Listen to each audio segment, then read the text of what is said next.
Bonjour à tous et bienvenue encore sur la Web TV de la Cour des Miracles, Centre Social.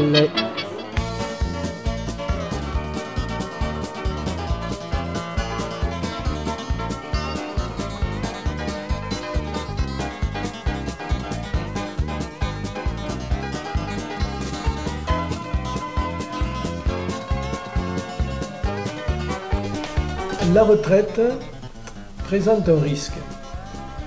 Ce risque, c'est de créer un repli sur soi de la part des retraités, une mise en retrait par rapport à la vie sociale.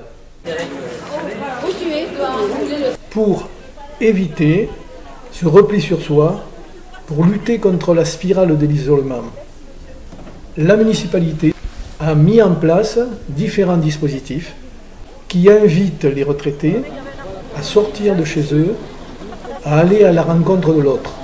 On peut citer bien sûr le voyage qui existait déjà, le repas des aînés qui existait également.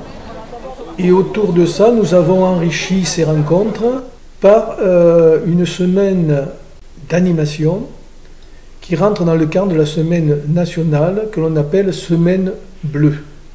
Une des caractéristiques également de notre démarche, c'est d'impulser la participation des gens, de les rendre acteurs de leurs projets, de les inciter à exprimer leurs attentes, leurs envies, à faire des propositions, ce qui nous permet ensuite de construire un projet en essayant de prendre en compte leur désirata.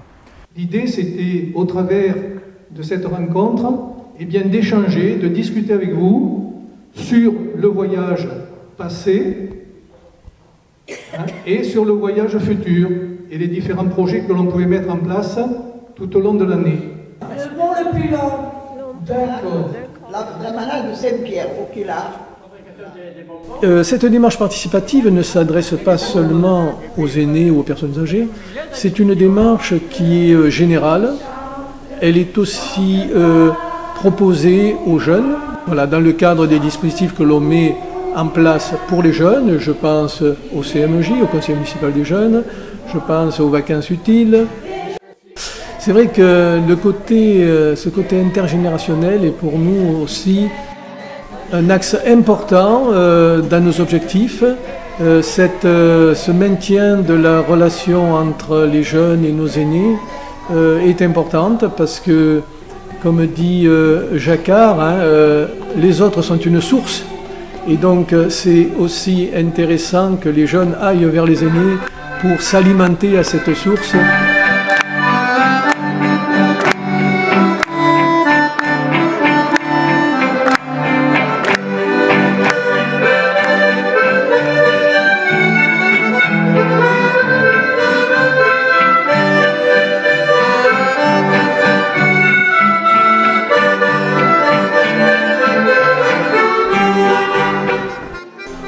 À la suite d'un constat là aussi, où on s'est rendu compte que les retraités aimaient chanter et qu'ils avaient envie aussi de faire partager aux autres ce plaisir de la chanson, mais aussi de la poésie, de la musique. Donc, à leur demande, et c'est vrai qu'on a créé un groupe comme ça, d'artistes locaux, qui se produisent, et lors de la Semaine Bleue, c'est le jeudi après-midi, qui se produisent sur scène pour offrir un spectacle d'amateurs, mais un spectacle riche et très, très professionnel malgré tout.